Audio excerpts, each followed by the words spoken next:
One of the reforms that Napoleon puts into place after becoming a consul is called the Napoleonic Code. And it is a new, rewritten legal system for the nation of France. The Napoleonic Code abolishes all feudal privileges. Any privileges that you may have had for being a noble or a member of the clergy, those are gone under this new Napoleonic Code. The civil portion of the code establishes those rules for corporations, leases, contracts, the written agreements that are made between people. That's what civil law is.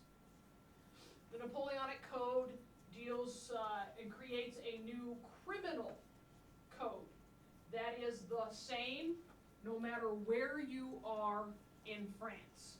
That was not always the case before. Laws tended to be very regional in structure and not necessarily always implemented consistently. And the Napoleonic Code aimed to change that, fix that.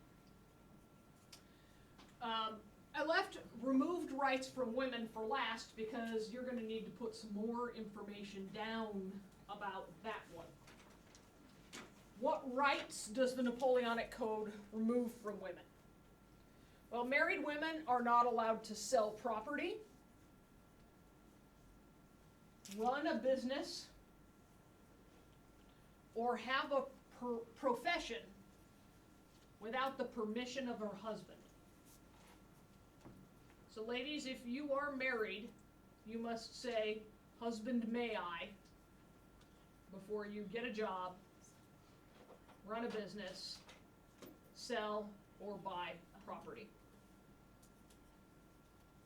How many of you are okay with that? I'm sure you'd be okay with it, Ethan. Wow. Ethan I Anderson. waved it off. I didn't even get it all the way. And you have a girlfriend? Yeah. Oh. Well, I guess we see why, huh? I do. Chauvinist attitude. So you do have a girlfriend?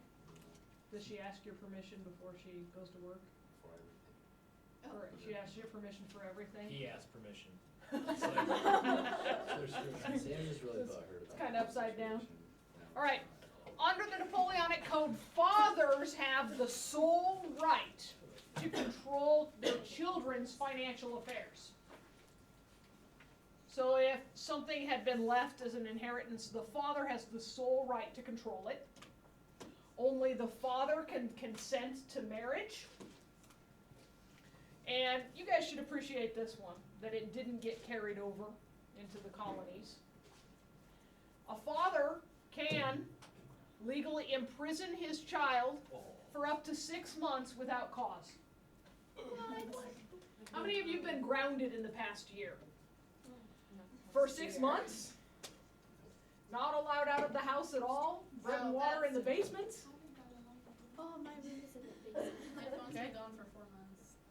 All right. Well, imagine the Napoleonic Code. They could just lock you in your room. No. 6 months without cause. But if your phone's calling, What if you're in like an emergency situation?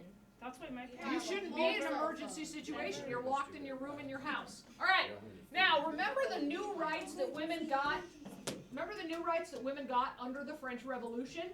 The right to sue for divorce, the right to seek paternity for their child. Right? Yeah, Napoleon is definitely not a women's liberation kind of guy. Under the Napoleonic Code, men are allowed to sue for divorce on the grounds of adultery. So if a woman is caught entertaining another man, the husband can sue for divorce. A woman can still sue for divorce on the grounds of adultery, but the rules are very specific. In order to sue for divorce on the grounds of adultery, your husband has to have moved his concubine into the house with the family. He has to have moved his mistress in to the house where you all live. So as long as he keeps her in a separate apartment a separate house and a shed out back, whatever, Shit. he can get away with it and the wife can't sue for divorce. But once he moves her into the house and makes his wife live with his mistress, then she can sue for divorce. So did they just have like two separate houses?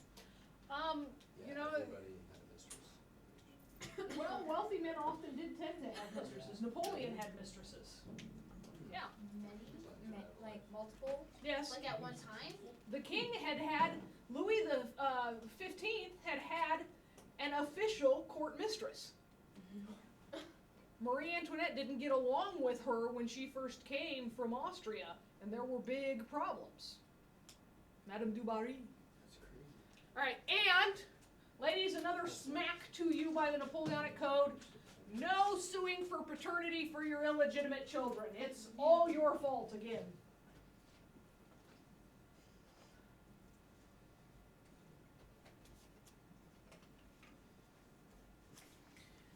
Okay, now we're studying Napoleon. He's a fantastic leader. He's a wonderful general, so let's go to war. Okay. The Peninsular War. The Peninsular War. Remember when we talked about peninsulares? Oh, I hope so, because you should be talking about them in your final exam. Peninsulares, what peninsula were we talking about? Spain and Portugal, which is called the Iberian Peninsula. Okay. Napoleon institutes something he calls the continental system. Okay. Don't be in a rush to write these down the minute they appear on the screen, guys, because I'm going to give you information and explain them. We've done this before. Need to leave room. The continental system is Napoleon's plan to isolate Britain financially. He wants to cut off trade between the continent and Britain. He's not really able to do this effectively because Britain controls the seas, which means Britain controls its own trade routes, right? The only way for Napoleon to do this would be to blockade the harbors all over Europe. Is he able to do that? No, he's not. British smugglers prosper. Britain isn't really economically affected by this continental system much at all. It actually hurts countries on the continent more, the legitimate merchants who obeyed the continental system, because then they don't have the trade goods, and the smugglers do. Napoleon uses the continental system as his reason for going on this peninsular war. Portugal is not obeying the continental system. Napoleon wants to invade Portugal and make his point that they should be obeying the continental system. Well, France and Portugal, do they share a border? No. So why doesn't Napoleon just sail down to Portugal and invade? The whole sailing British Navy thing, right? Lack of a French Navy. So, believe it or not, the easiest way is to march his army south over what mountain range? The Pyrenees.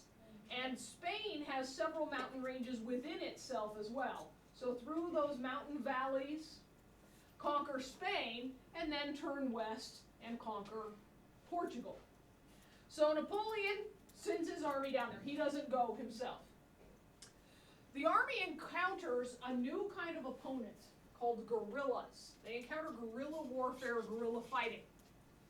What this is your enemy doesn't all dress up in their big fancy uniforms and march in straight lines across a broad open field at you so you can just shoot at one another without, really hassling. They're fighting like the Minutemen fought in the Revolutionary War, hiding behind trees and up in the mountains behind rocks and sniping at them and blocking the roads and then taking the army out. All kinds of what Napoleon kind of thought were dirty tactics. That's not how a war is fought. Because this is an era still where wars are fought by certain rules. And officers are gentlemen. And there are things you don't do. And shooting somebody from a sniper position is not okay in Napoleon's book. And his army gets really bogged down in Spain in this guerrilla fighting. So he's like, all right. Guess if you want a job done right, do it yourself. So he heads down to Spain and starts kicking some serious hiney. Conquers Spain, heads towards Portugal, puts his brother on the throne of Spain. So Joseph Bonaparte is on the throne of Spain. It's important to know that because when we study Mexico again, the positioning of a Frenchman on the Spanish throne is going to cause some problems in Mexico. That coupled with the whole Enlightenment ideas of self-governance and stuff, conflict is coming. Napoleon wheels west to Portugal, and the Portuguese royal family flees. Where do they go? What? Brazil. Yeah, they flee to Brazil. They're going to come up again because eventually when Napoleon is defeated and leaves, the Portuguese king and queen will leave Brazil and go home, but the crown prince stays in Brazil. He likes it there so much, and he helps the Brazilians get their independence from Portugal. Oh, what a stab in the back, right? They're still very friendly relations. Okay. Napoleon, after conquering Spain, putting his brother on the throne, getting things moving towards Portugal, gets word that Austria is threatening back home in France. And he's like, okay, all right, you got this? I gotta go. And so he leaves the Peninsular War under the command of one of his trusted generals. Runs back to France to deal with Austria. After Napoleon departs the peninsula, a British commander by the name of Wellington, the Duke of Wellington, arrives. That's not his name, it's his title, the Duke of Wellington. He arrives, and he beats back the French army pretty much all the way out of Spain over the course of a few years. So France never really completely subdued Spain during the Peninsular War. Napoleon always regretted this campaign. He regretted not staying to finish it and completely subdue the peninsula because it becomes a sore point for him. It's constantly eating away at his supplies and his men. It'll cause him some problems. So Napoleon, the great general, while not personally being defeated, his army and his plan isn't going so well. Oh, fast forward a few years. Napoleon cooks up a bright idea. 1812, he says, I got it. He's defeated Austria and Prussia at the Battle of Austerlitz, and now he's going to go after the big prize. He's going to take down Russia, one of the most powerful members of these coalitions that keep coming to fight him over and over and over. 5 coalitions so far. Okay? So, on June 23rd of 1812, you need to know. I'm just giving you the date because that's like pretty much midsummer in Northern Europe, right? That's your birthday? Okay, so on your birthday, man, you look really good for your age. 201 years old. Look at that. She looks fantastic. Clearly someone's found the fountain of youth. All right. Oh, wait a minute. So, June 23rd, Napoleon invades Russia. He crosses the border. In your mind, picture the map of Europe. He's gone a long ways to get to Russia with his army, right? Goes in with some 400,000 men, plus the supplies, the cannons, the horses, the ammunition, all of that. What was Napoleon's downfall in Egypt, ultimately? His supply lines. Is he setting himself up with a great supply line situation here? No. When I say Russia, what is one thing that comes to mind for you? Cold. Cold. Snow. Okay. June 23rd, 1812, Napoleon invades Russia. Oh, already Tram is wincing. This is not going to end well? No? Okay. Well, it goes very well for Napoleon at first. Victories, victories, victories. He gets very few what are called pitched battles where the armies stand and fight each other. His army just keeps pressing forward and pressing forward and pressing forward because the Russians have this brilliant tactic called scorched earth. What they do is they know if they stand and fight Napoleon, they're getting whooped. Napoleon's a better tactician, he's got better technology, more advanced weapons, his men are battle hardened, and he's a brilliant general. So what the Russians keep going is, come at me, man. Yeah, come at me. Come at me. And in the meantime, they are burning everything they leave behind. Crops in the field, they slaughter animals right where they stand. They burn their homes. They destroy the food stores that they have in their cellars. They keep backing up ahead of the Russian army. Napoleon gets one or two minor battles. And here he is at the outskirts of Moscow.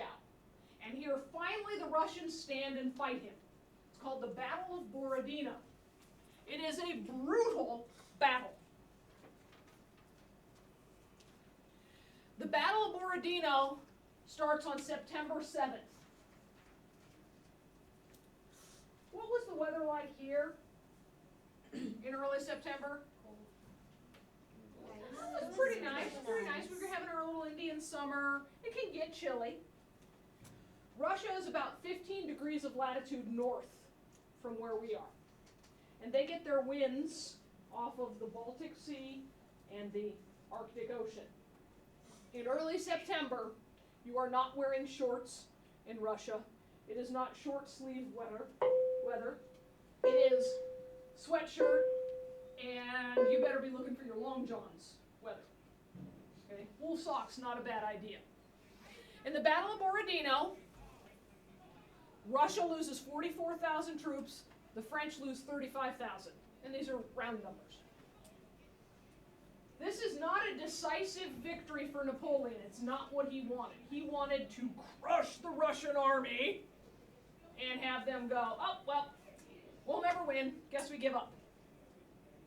Well, killing almost as many of your men as ours, and then retreating strategically before you could counterattack to really wipe us out, the Russians were smart.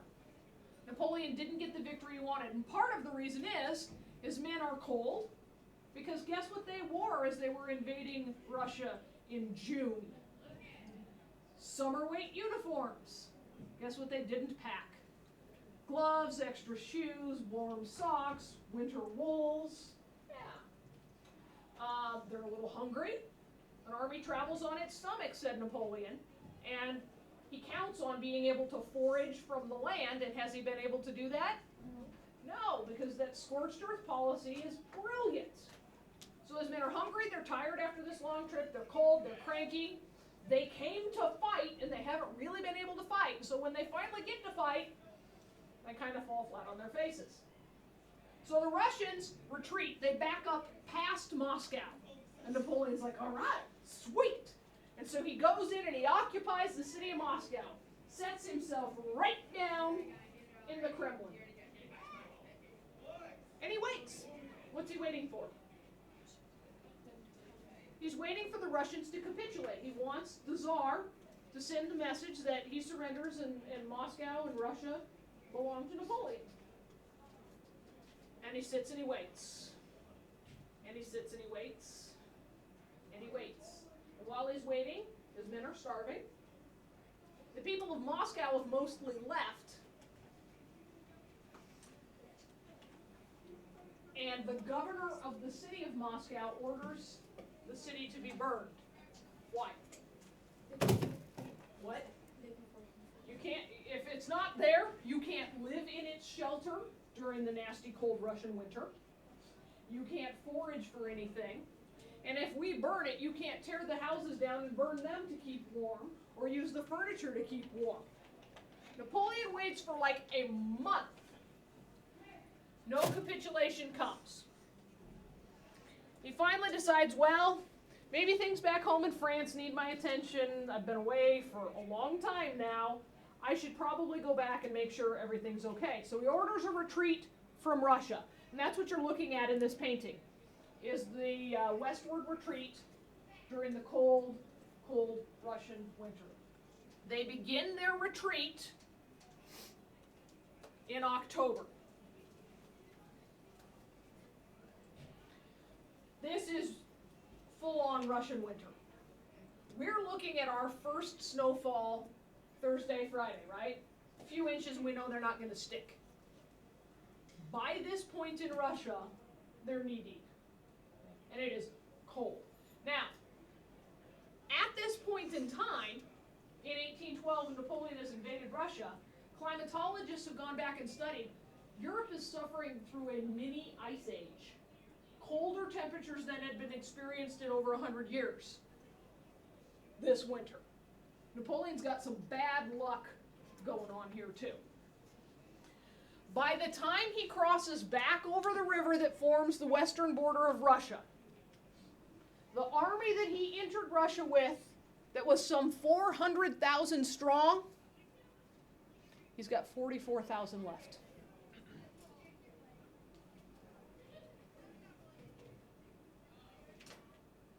Russia, for her part, in battle, lost about 150,000 men and hundreds of thousands of civilians. Hundreds of thousands. Why would so many civilians have died? They're burning their cities. They're burning their cities, they're burning their homes. If the French army is cold because they don't have shelter or food, who else might be cold and starving? The Russian citizens who burned their homes and fled ahead and destroyed their food. It's a high cost to pay in order to defeat Napoleon, but the Russians do it.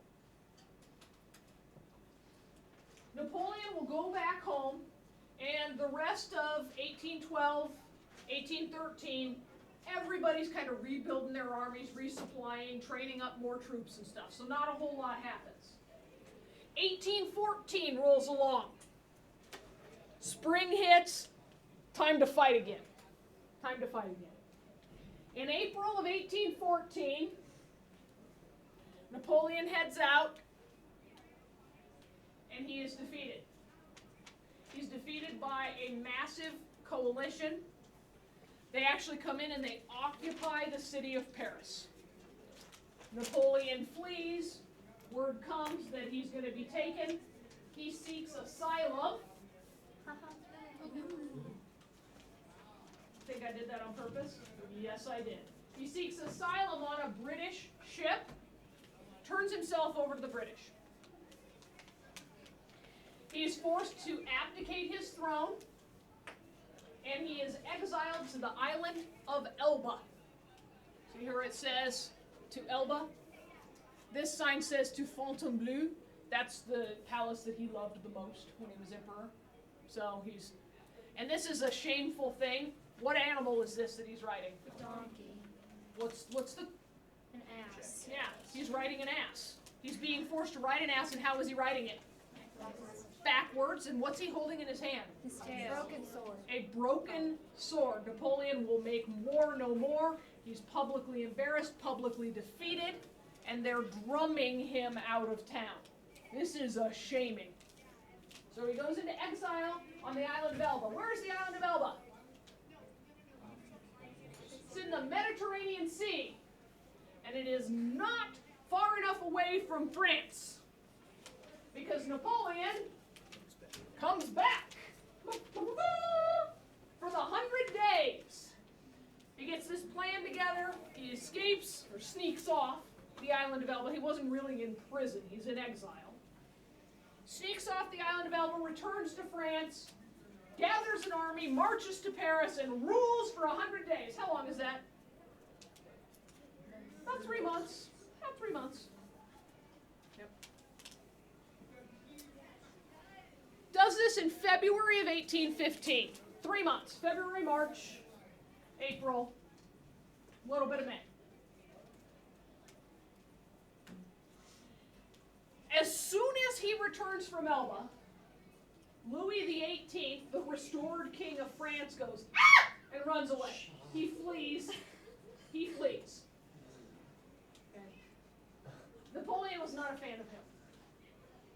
The Congress of Vienna, which had convened to kind of put Europe back together, goes, "Oh, now Napoleon's an outlaw. Sick him. Go get him." So this massive coalition of armies comes together. Napoleon is going down if they have anything to say about it. well, they're going to have something to say about it. Napoleon has some victories, he has some defeats. He finally ends up in battle at a place called Waterloo in the Low Countries. Napoleon has a grand plan to win this battle.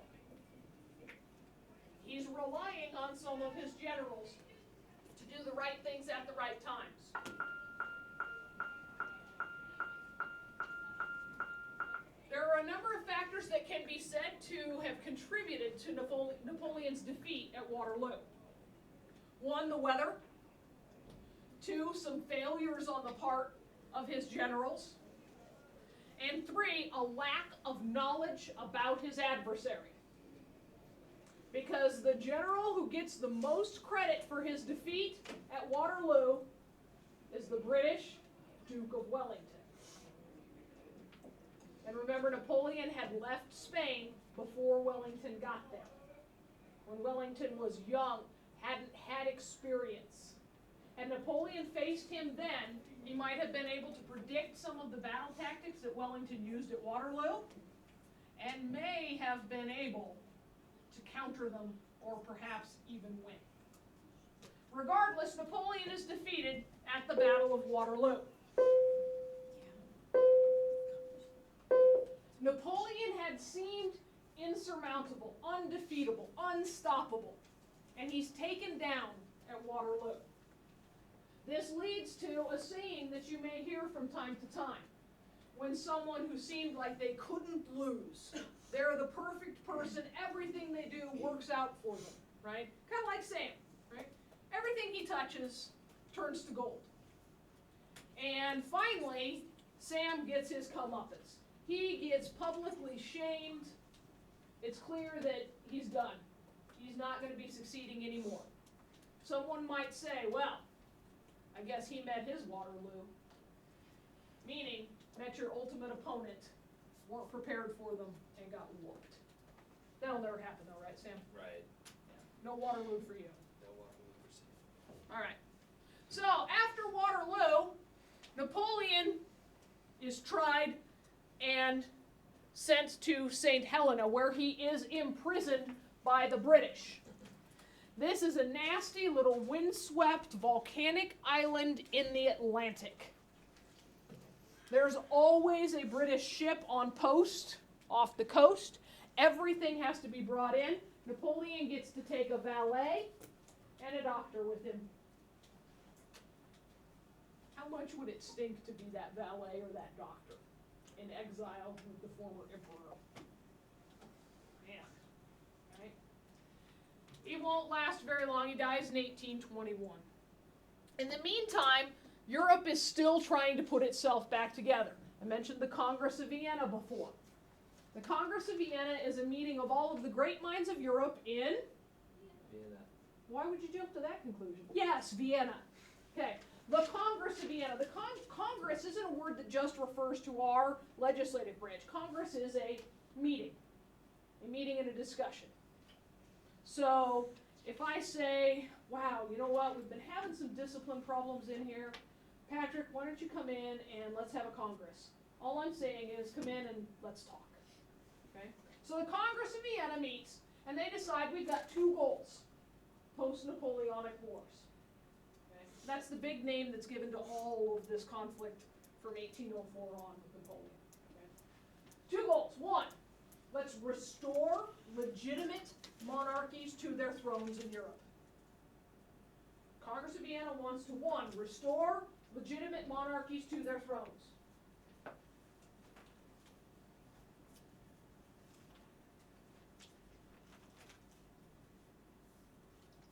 They'd already started that before the 100 Days, hadn't they? Otherwise, Louis the 18th, the Bourbon King of France, wouldn't have been there to run away like a little girl. Second goal, Congress of Vienna. Restore a balance of power to Europe.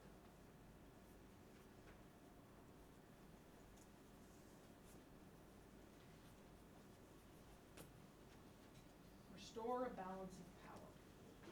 Why is a balance of power important?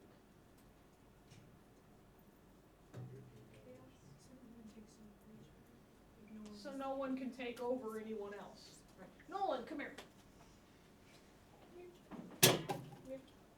Robert, come on.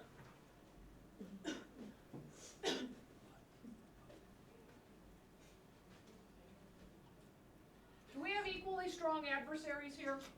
No. All right. Well, we need to get a balance of power going on here. Come on up.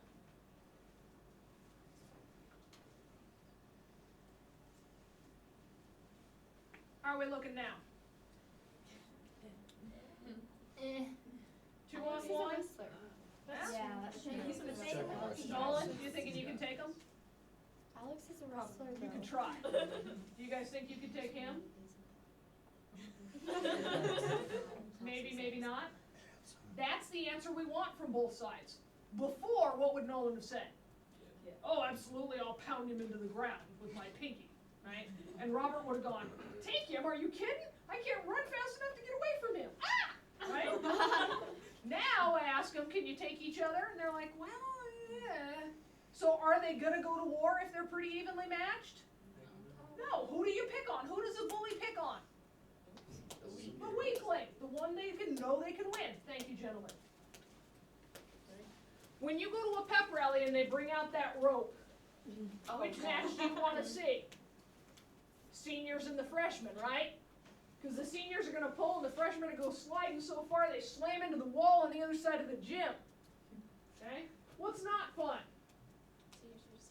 Seniors versus seniors. I mean, that would still be If fun. we put the basketball team and the wrestling team together against the football team, what are you going to get?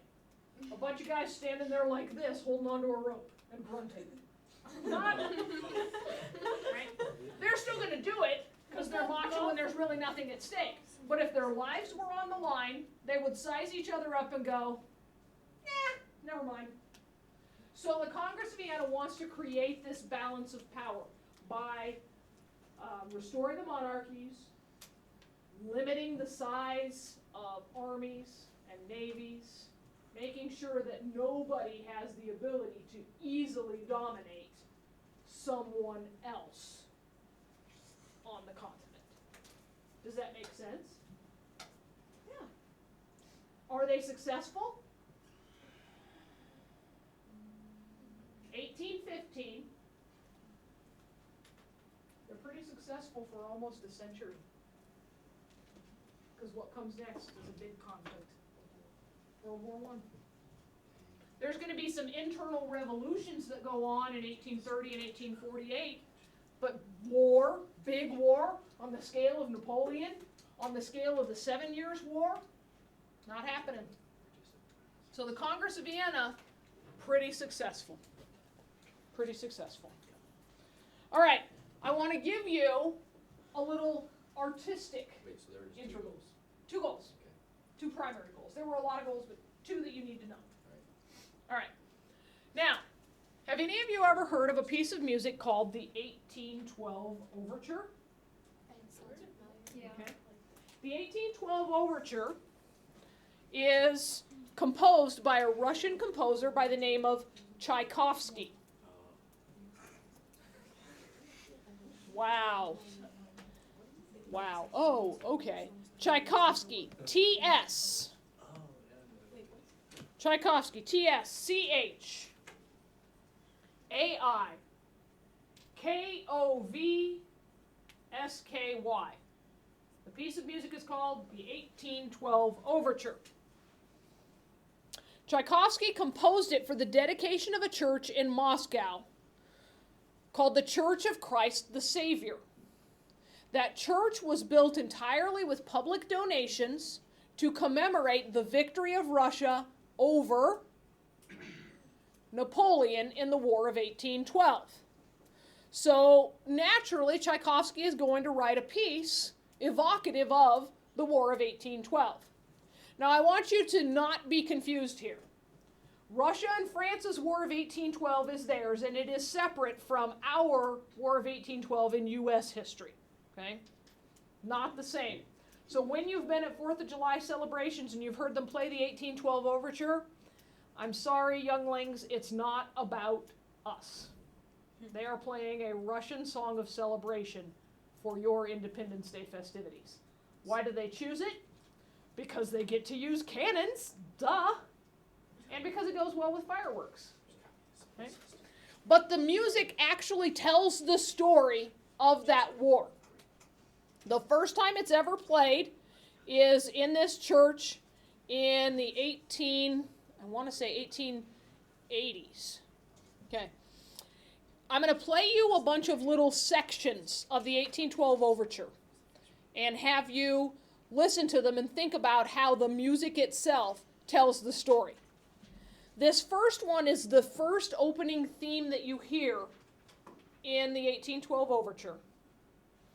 And it mirrors the first thing the Russians heard. The declaration of war, the news that Napoleon had invaded Russia, is given to the Russian people at church. It's given to them at services. And their first reaction is to do what? You're at church. Your nation's being invaded. You've just been told. What do? You pray. You pray. So they go into a church chant.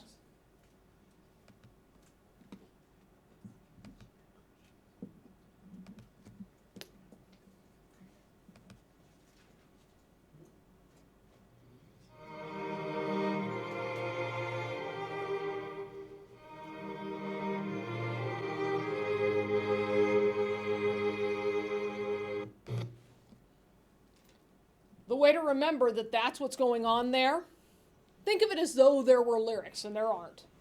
Oh my God, what will we do?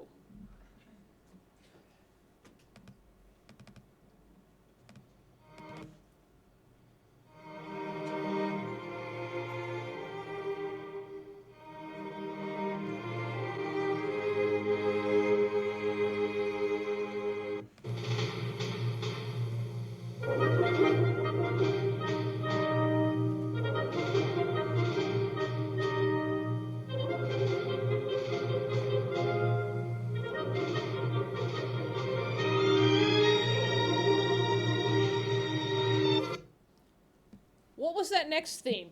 What did that represent? Marching in. The advancing armies getting ready. Very military march kind of, the snare drums, right? Think of it like this. This is the French talking to the Russians and the Russians talking to the French. And each of them are saying the same thing with those horns. They're marching, they're riding their horses, they're saying, here we come, we're gonna kick your butt. Here we come, we're gonna kick your butt.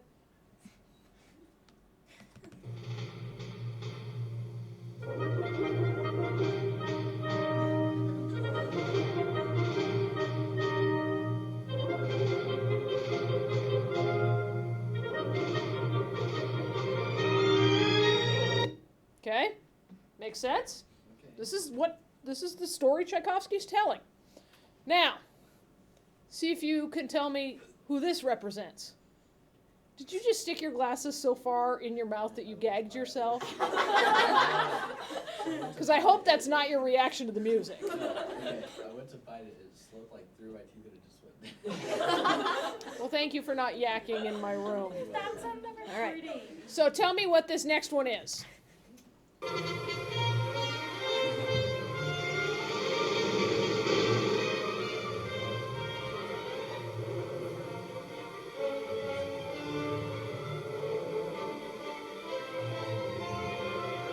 What's that?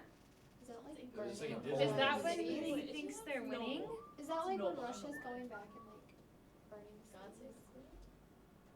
Oh, guys, you just heard this when I was gone last week. It's the French national anthem, the La Marseillaise. Yeah. Over and over in different riffs, he has different instruments play that lead melodic line. Okay? So here are the French, and that represents those early French victories, their song of triumph. Okay?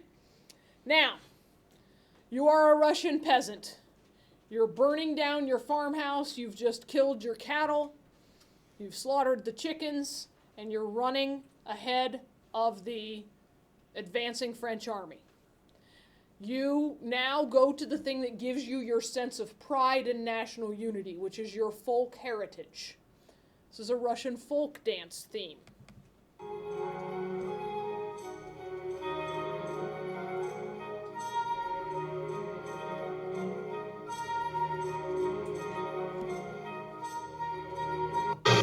Okay. Ethan's sitting over here doing this, right?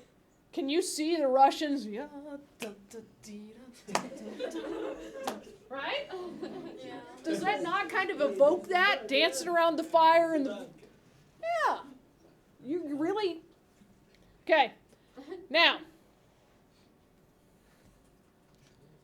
Battle of Borodino has happened. Winter has hit. Tell me what this is.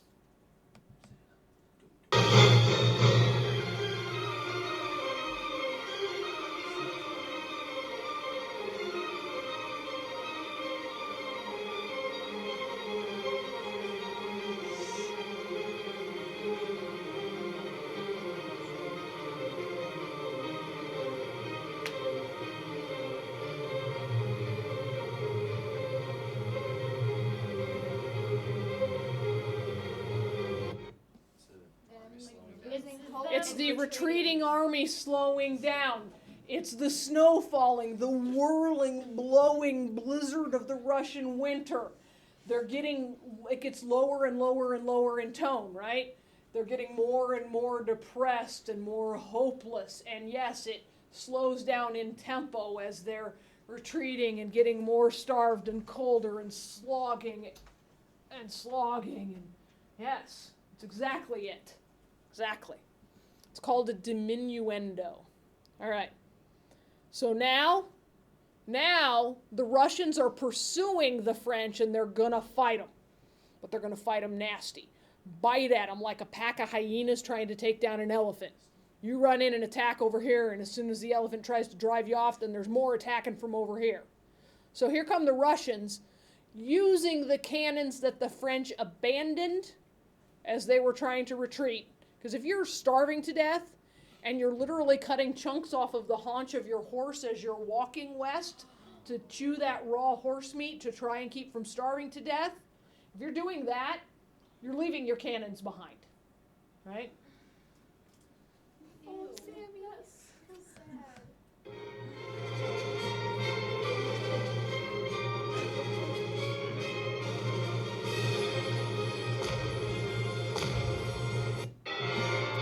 Okay, got that? What are the Russians saying with this one?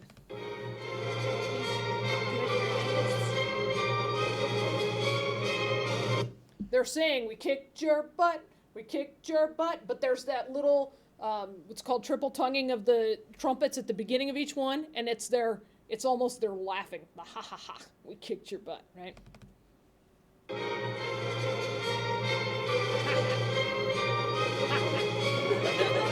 Right? Well, because at the beginning, here come the French going, here we come, we're going to kick your butt. And now the Russians have turned that same melodic tune around on them and are throwing it back at them. And what is worse than being defeated but having your enemy use your own braggartly words against you in your defeat? Oh, painful. Now, we've just defeated the French. They are leaving in shame and horror. They have lost so much of their army. What do? Get 'em. Nope, they're out. Let 'em go. They're out now. What do?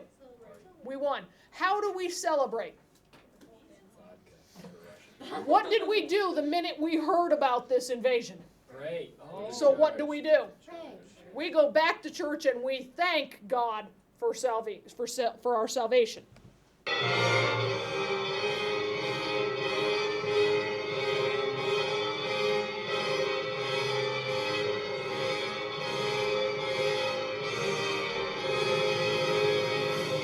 What else did you hear there? Church bells, victory, ringing out the praise and the glory, right? Did that music sound familiar? Da, da, da, da.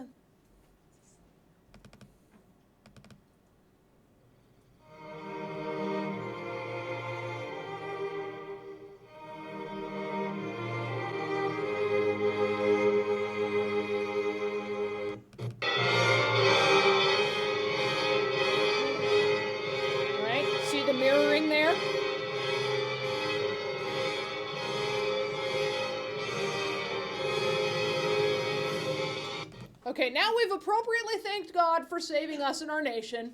Cool. Now what do we do? Celebrate. Party! That's right. And as a very nationalistic nation, what better way to celebrate than to party to the strains of your national anthem, which in Russia at this time is called God Save the Tsar. See if you can pick it up.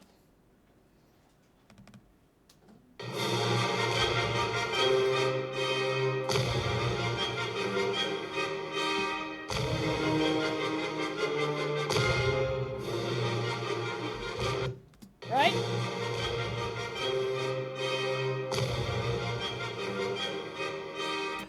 Right? Now, the use of actual cannons in the performance of this happens in the U.S. for the first time in the 1940s, late 40s. Arthur Fiedler is conducting the Boston Pops, and they hold an outdoor concert on the 4th of July on the banks of the Charles River, and his numbers are down. He wants to get the numbers up. So he says, you know what? If we bring cannons in, the people are coming. So he brings actual artillery in to accompany the Boston Pops Symphony Orchestra during their 4th of July celebration. There's fireworks going off, exploding. What more warlike can you get, right? And then actual cannons. That's pretty sweet. How many of you have been to a 4th of July fireworks display where they've played the 1812 Overture and lit off the fireworks with it and stuff?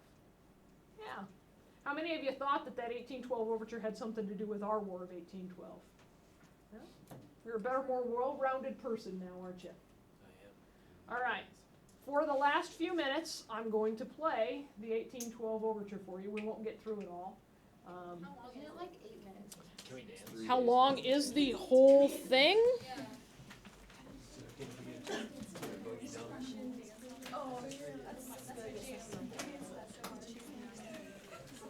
It depends, of course, upon She said it's so hard. who you